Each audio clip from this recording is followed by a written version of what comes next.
gerade aus Grönland zurück und heute schauen wir uns mal an, was habe ich am Körper getragen, was habe ich im Rucksack mit dabei gehabt. Der Rucksack ist, seitdem wir hier sind, noch nicht ausgepackt worden, das heißt, das machen wir gemeinsam. Aber fangen wir mal mit den Klamotten an.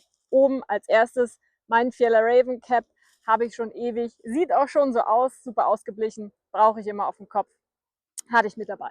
Dann ganz wichtig, Buff. Es war super windig, das Buff habe ich mir meistens über die Ohren gezogen, damit das Cappy auch hält, habe ich gebraucht. Bestes Teil immer mit dabei. Neu für diese Tour, weil einfach ein bisschen kälter, ist mein Midlayer von der Firma Raab. Hat gute Dienste geleistet, ist warm genug, hat auch nicht gestunken, erstaunlicherweise, obwohl das so ein dickes Material ist, aber kann ich total gut empfehlen, hat super Dienste gemacht. Darunter trage ich einen Icebreaker 200er Merino Base Layer, auch extra für die Tour neu gekauft. Normalerweise trage ich immer ein Hemd, aber ich bin total zufrieden. Auch das hat wenig gestunken. Von der Materialstärke her wäre es perfekt. Geschwitzt habe ich eigentlich nicht, gefroren auch nicht. Also ich würde sagen, war die richtige Wahl. Die Hose der Firma Meyer Sport. Normalerweise trage ich keine langen Hosen, immer nur Shorts. Deswegen war das auch ein kleines Experiment. Hat geglückt grundsätzlich. Super flexibel. Ich habe mich nicht eingezwängt gefühlt oder so. Ich konnte mich super bewegen.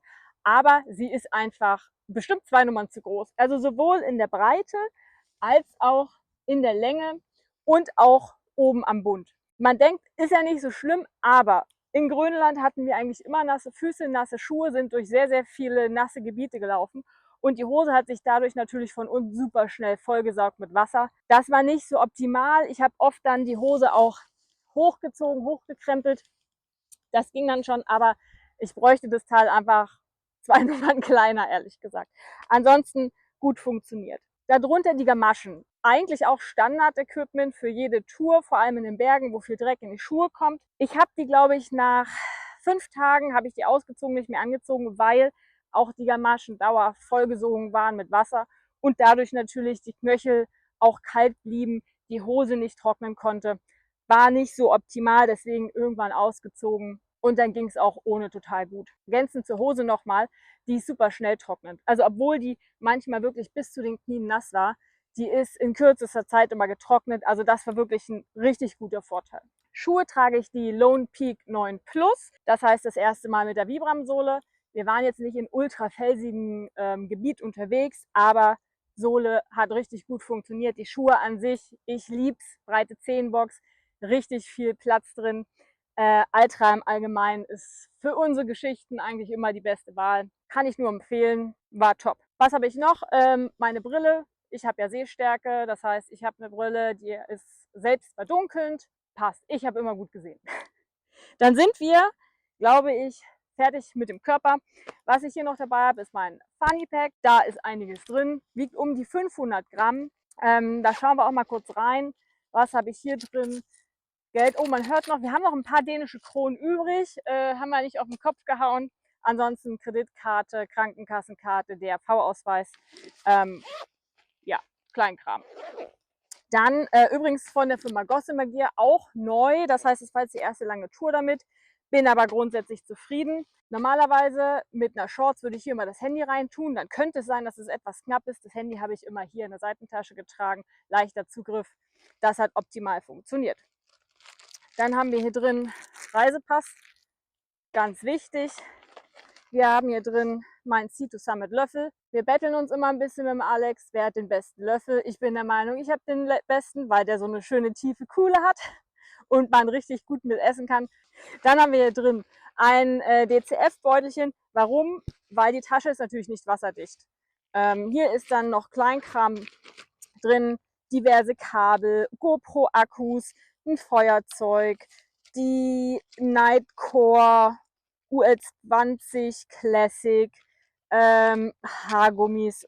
Hier haben wir auch noch ein Holy für zwischendurch und ist jetzt nicht hier drin, aber nochmal eine Nightcore 10.000 Powerbank. Eine habe ich immer im Funny Bag, wenn du schnell einfach mal Handy laden musst, brauchst du es erst nicht hinten aus dem Rucksack rauskramen. Ja, also diversen Kleinkram, auch für lange Reisen. Wir sind ja mit dem Zug nach Kopenhagen und dann nochmal geflogen. Ein paar Kopfhörer, natürlich mit Kabel, damit wir hier keinen schweren Akku schleppen müssen. Dann gibt es noch die Lippenpflege, ganz wichtig. Kleine Druckverschlusstüten, immer dann relevant, wenn es anfängt zu regnen, damit das Handy da rein kann und dann auch geschützt ist vor Nässe. Mehr haben wir hier nicht drin. Dann wäre es das mit den Sachen, die wir am Körper tragen. Machen wir mal weiter mit meinen Leki-Stöcken. Die habe ich mir damals gekauft für unsere Pyrenäen-Tour, sind also jetzt schon über 3 Jahre alt. Tun, was sie sollen, sind klein zusammenfaltbar. Gibt es nichts weiter zu erzählen. Bin immer noch top zufrieden. Mein Rucksack. Wir arbeiten uns mal von außen nach innen vor. Fangen wir mal an der Seite an. Das ist eine ganz normale PET-Flasche, 1 Liter oder 1,2. Super leicht, hat total ausgereicht. Ich habe eh nicht viel getrunken in Grönland, weil ehrlich gesagt war die Temperatur zu kalt. Das Wasser aus dem Gewässer war zu kalt. Deswegen hat es auf jeden Fall ausgereicht. Dann haben wir hier ein Mikrofasertuch, wofür ist es benutzt worden. In erster Linie, um das Zelt von innen abzuwischen, wenn über die Nacht sehr viel Kondensation sich gesammelt hat. War also stetiger Begleiter und im Dauereinsatz. Dann haben wir hier auf der anderen Seite mein Pipi-Tuch. Ja, richtig gehört. Das ist eigentlich so ein stinknormales Tuch. Und wenn ich auf Toilette gehe, zumindest zum Pinkeln, nehme ich das einmal trocken getupft. Und bei der nächsten Möglichkeit im Bach oder wo auch immer wird es halt ausgewaschen und durch die Sonne, UV-Strahlen wird es sozusagen desinfiziert und im Wind trocknet es wieder, es auch schnell trocknet. Genau, somit spart man sich natürlich Klopapier, weil auch das mussten wir in Grönland wieder mitnehmen. In der Regel kannst du Klopapier ja zumindest bei größeren Geschäften mit vergraben. In dem Falle mussten wir auch das Toilettenpapier wieder mitnehmen. Und von dem her ist es einfach super, gerade für Frauen. Ich brauche ja nicht jedes Mal ein Beutelchen mit Toilettenpapier aufmachen. So ein Tuch ist total super, weil bitte lasst nichts in der Natur liegen und vor allem keine Taschentücher und Klopapier. Wir haben einmal meine Regenjacke der Firma Montbell, der Stormcruiser. Habe ich mir extra neu gekauft für die Tour. Ich habe vorher mal super gern meine Patagonia Tronchel dreilagig getragen. Grundsätzlich auch zufrieden damit, aber die ist einfach viel leichter. Sie hat ein viel geileres Packmaß. Sie ist nicht so viel, also gerade mit dem Rucksack, da zwickt es nirgendwo. Also mein erster richtiger Einsatz mit der Jacke, das war richtig gut. Es hat zwar nicht geregnet oder nicht viel, aber gerade bei dem eisigen Wind ist die Jacke perfekt.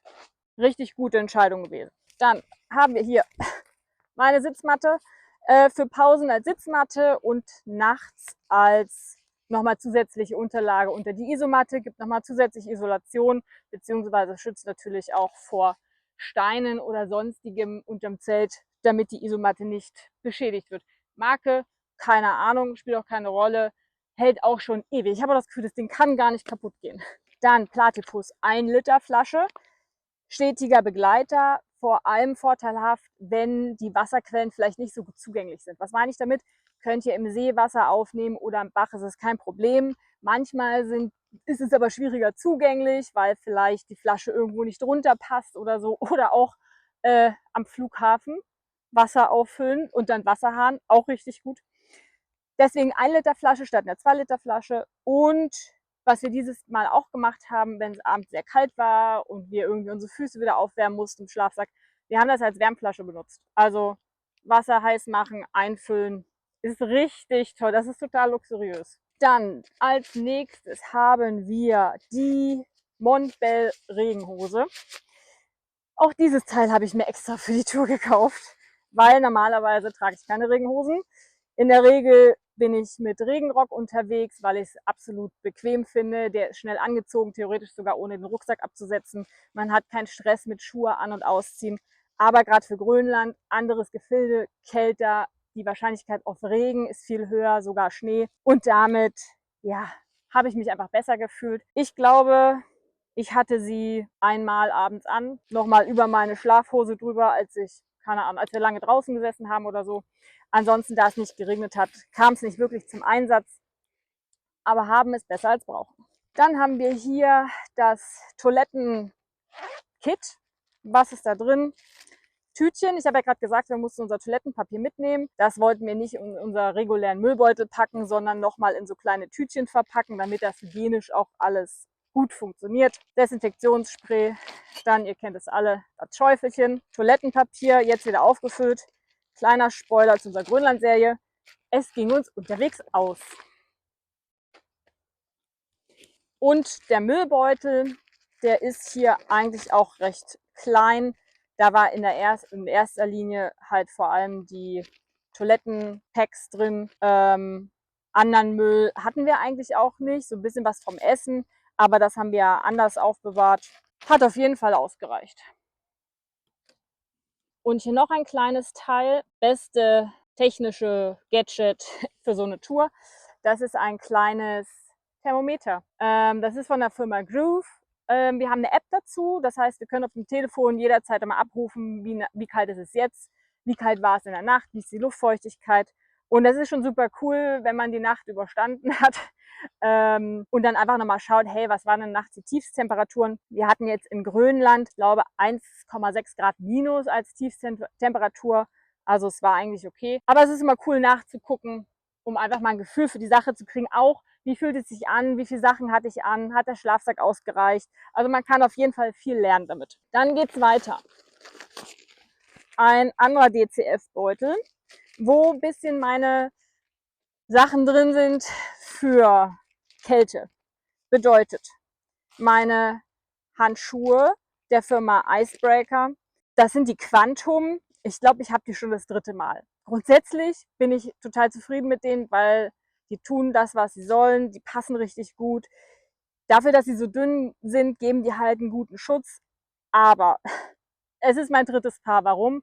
Die gehen einfach super schnell kaputt. Und auch jetzt auf der Tour, also es sind unzählige Löcher, eigentlich schon wieder so viel, dass man die gar nicht flicken braucht, sondern neue kaufen müsste. Vielleicht habt ihr eine Empfehlung, was für, naja, ich sag mal so dünnere Handschuhe habt ihr für solche Touren, die vielleicht auch mit dem Stockeinsatz gewohnt sind. Ich glaube, deswegen gehen die vielleicht auch kaputt, weil die vielleicht nicht für Stöcke geeignet sind. Aber wenn ihr mir nichts empfehlt, muss ich mir die nochmal kaufen. Das würde ich eigentlich vermeiden. Auf jeden Fall, erstes Paar Handschuhe. Erstes Paar Handschuhe, weil es gibt noch ein zweites Paar Handschuhe. Ich habe grundsätzlich dauerhaft kalte Hände oder öfters mal wirklich Probleme. Deswegen noch mal ein dickes Paar der Firma Patschak. Das sind auch so Fäustlinge. Hatte ich 2, 3 Mal an, war aber auch notwendig. Also hätte ich die nicht gehabt, wäre mir wahrscheinlich irgendein Finger abgefroren. Richtig, richtig gut. Ist natürlich ein großes Packmaß, auch nicht ganz leicht, aber wer Probleme hat oder einfach anfällig ist für Kälte, auf jeden Fall sollten die dabei sein. Drittes Paar Handschuhe der Firma Sipex, wasserdichte Handschuhe. Wie gesagt, wir hatten keinen Regen, wir hatten Glück, aber habt ihr Dauerregen, gerade in Grönland mit dem Wind zusammen, das ist halt eiskalt, ihr müsst euch schützen, ihr müsst eure Hände schützen. Ich würde die niemals zu Hause lassen, immer mitnehmen, weil die wiegen halt auch einfach gar nichts. Und das letzte Teil, was ich mir auch extra für die Tour gekauft habe, ist ein Beanie aus Polartec. Ja, man könnte wahrscheinlich auch als Kopfbedeckung ein Buff benutzen, aber auch hier, mir war es einfach wichtig, dass ich halt warm am Kopf bin und ich hatte es, glaube ich, fast jeden Tag auf. Hat sich auf jeden Fall gelohnt. Ja, und hier DCF-Beutel, damit alles wassergeschützt ist. Drehen wir den Rucksack um. Wir haben hier einmal Garmin InReach, haben wir immer bei Touren dabei, wo wir halt einfach auch ein paar remote Stellen mit dabei haben. Bei der Tour waren wir absolut remote, also Pflichtbestandteil, sogar auch Empfehlungen. Diejenigen, die den Trail quasi so ein bisschen pflegen und Marketing dafür machen, die sagen auch, du brauchst auf jeden Fall ein, 2 Wege Kommunikationsgerät für den Notfall. Dann haben wir hier den Katadyn B-Free Wasserfilter. Ja, wir hatten jeweils einen Filter, Alex hatte ich hatte einen, damit sind wir gut klargekommen. Wie gesagt, viel getrunken habe ich nicht, aber zum Filtern ist der total super, leicht zugänglich. Und man sieht da schon an der Farbe, der ist schon was älter, aber der Filter ist frisch ausgewechselt, tut seine Sache richtig gut. Wir haben hier unten noch eine Tasche mit Gottes Willen.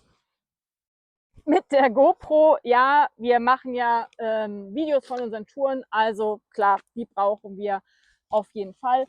Inklusive Mediamod übrigens. Wir haben uns entschieden, aufgrund von dauerhaft schlechter Tonqualität bei alten Filmen uns Mediamod zuzulegen. Bisher sind wir damit auch zufrieden. Passt. Und Mückennetz.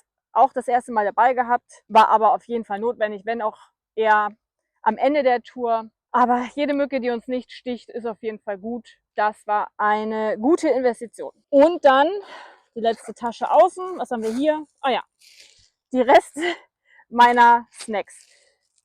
Wir hatten für jeden Tag uns vorher so eine Snacktüte gepackt mit Nüssen, Riegeln, diversen Leckereien, damit wir halt tagsüber immer schnell Zugriff haben und das einfach so reinsnacken können. Da gibt es, glaube ich, erstmal nicht mehr zu sagen. Zum Thema Food wird es noch ein extra Video geben. Da könnt ihr gespannt sein. Da haben wir uns auch ein paar besondere Sachen einfallen lassen. Dann sind wir hier fertig und gucken mal, was hier noch drin ist.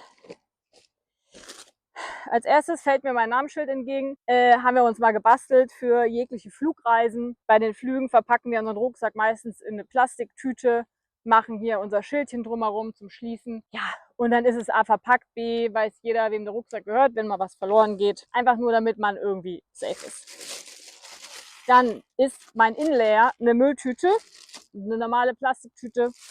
Das funktioniert für mich total gut. Wenn sie irgendwann kaputt geht, tausche ich es aus. Müllsäcke kann man überall kaufen. Das ist für mich so gängig und funktioniert. Mein Ess- und Trinkbecher für tagsüber Müsli, Tee, Kaffee. Wenn ihr irgendwelche Speisereste habt, könnt ihr die hier reintun. Das ist auslaufsicher, das heißt, der Deckel ist komplett dicht und er ist hitzebeständig. Also das ist richtig, richtig toll. Es passen 500 Milliliter rein, also auch eine gute Größe. Ja, und es war mal Keksteig drin. Also deswegen, der ist beklebt, damit das hier nicht so doof aussieht. Ich habe noch unser Hygieneset. So ein paar Sachen teilen wir uns ja auf. Ich trage zum Beispiel Hygieneset und zeige ich gleich noch das Kochset. Der Alex hat hingegen das Zelt mit dabei. Ja, wir sind halt zu zweit. Einige Sachen können wir uns teilen. Das ist ganz gut. Zum Hygieneset, was haben wir dabei? Zahnbürsten, Zahnpasta, ein paar Cremes. In erster Linie haben wir die nicht benutzt, aber hatten wir dabei. Noch mehr Hygienebeutelchen und ein Dr. Bronner Flüssigseife. Aber ehrlich gesagt, es war einfach zu kalt für ausgiebige Hygiene. Wir haben also das wenigste davon benutzt. Macht aber nichts. Wir sind ja auf dem Trail, da ist es, glaube ich, auch normal, ein bisschen dreckiger zu sein. Dann habe ich hier von der Firma Iont ein multifunktionaler Packsack. Warum multifunktional? Weil jetzt ist es ein Packsack und wenn ich es umdrehe, ist das ein Kissen. Ja, was ich hier gerade rausgeholt habe, ist meine Puffy Jacket von Patagonia, quasi meine Isolationsjacke. Wenn ich die nicht im Schlafsack anhatte, habe ich die hereingesteckt, zugemacht. Perfektes Kopfkissen. Ich hatte früher immer ein Kopfkissen der Firma Temarest dabei, wiegt aber, glaube ich, knapp 200 Gramm. Das wollte ich mir einfach sparen für die Tour und damit bin ich super zufrieden. Also top. Ja, die Patagonia Nano Puff Jacket habe ich auch schon 3-4 Jahre. Bin total zufrieden. Super Packmaß, super leicht. Hält mich immer warm. Da gibt es nichts dran zu meckern. Hat auch für Grönland absolut ausgereicht. Dann habe ich einmal einen komplett leeren DCF-Beutel, Hyperlight Pot und einen fast leeren Beutel. Das waren unsere Food Packs. Jeder von uns hatte 2 Food Packs. Ich habe hier insgesamt in den beiden Sachen 5,9 Kilo Essen drin gehabt für 11 Tage. Wie gesagt, Food Video gibt es extra. Und was jetzt hier noch drin ist einmal unser Windschutz. Das ist so ein super leichtes Ding. Haben wir aber nicht gebraucht, weil es ist in erster Linie geeignet für die kleineren Gaskartuschen, die 230 Gramm Kartuschen. Wir haben aber eine 450er gehabt. Und dann reicht das von der Höhe einfach nicht aus. Aber grundsätzlich, wir hatten den schon öfter dabei, der funktioniert echt gut für eine kleine Gaskartusche. Und dann haben wir hier noch den Toaks Titantopf mit Deckel, 900 Milliliter. Für uns absolut ausreichend, sowohl um halt Wasser zu kochen, als auch, wir haben so ein paar Rezepte, nenne ich es mal, oder halt Essen vorbereitet, die wir im Topf kochen. Und wenn wir den Topf komplett voll machen, ist eine super gute große Portion für uns beide, hat total ausgereicht. Das war super. Da ist noch so ein Lappen drin für was auch immer. Und der Soto Brenner, nicht der leichteste, allerdings gerade für die kalten Temperaturen und Wind ist der Soto Brenner einfach besser als die leichteren, weil er halt einfach eine bessere Brennleistung hat. Deswegen Da sind wir auch sehr froh, dass wir den dabei hatten und man hat das auch einfach gemerkt. Wir sind mit dieser 450er Gaskartusche 10 Tage hingekommen. Ich glaube, beim 11. Tag oder einen Tag mehr haben wir dann nochmal eine weitere Gaskartusche gebraucht. Aber das hat sich wirklich gelohnt und man merkt den Unterschied. Dann geht's weiter. Der dritte Pot, das sind meine Klamotten. Mehr hatte ich nicht dabei. Was haben wir hier drin? Zweites Paar Socken. Ah ja, ich habe noch gar nicht über meine Socken gesprochen. Ich habe meine Socken, die ich gerade anhabe, sind die Darntough-Socken. Keine Ahnung, welche Stärke. Ganz normale.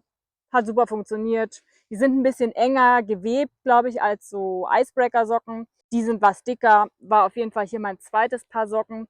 Und ich hatte noch ein drittes Paar Socken. Normalerweise immer nur 2, aber Grönland ist nass und kalt. Wir hatten dauerfeuchte Füße. Wir mussten irgendwie nachts die Füße auch wieder trocken kriegen. Und wir haben es auch gebraucht. Also in der Regel sagen wir ziehen immer nur ein und das gleiche Paar Socken für den Trail an. Auch wenn die nass sind, weil wenn die Schuhe nass sind, ist es auch egal, dass die Socken nass sind.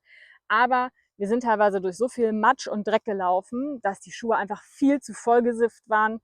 Sie haben gestunken bis zur Unendlichkeit. Und da musste man dann auch mal die Socken auswaschen, andere Socken anziehen, deswegen. Und theoretisch noch das vierte Paar Socken. Das sind die Alpha Direct Socken von der Firma Farpoint, quasi als Schlafsocken. Habe ich meistens sogar als zweites Paar Socken nachts angehabt. Und ich hatte bis auf eine Nacht hatte ich immer warme Füße, also es hat auf jeden Fall gut funktioniert. Dann habe ich hier noch von der Firma Otlo, ja, ich nenne es jetzt mal Kategorie Unterhemd. In erster Linie hatte ich das nachts auch an, als erste Schicht sozusagen, habe es aber auch zwischendurch tagsüber angehabt. Also wenn wir wussten, es ist wirklich schlechtes Wetter, es ist deutlich kälter, das einfach nochmal hier drunter. Ist super gut, weil es ist schön eng, den Torso bedeckt es total gut, stinkt nicht, selbst jetzt nicht. War eine gute Idee, das noch mitzunehmen, war auch eine ganz kurzfristige Entscheidung, aber das war top. Dann als zweite Schicht zum Schlafen habe ich mein Alpha Direct Hoodie angehabt, auch der Firma Farpoint.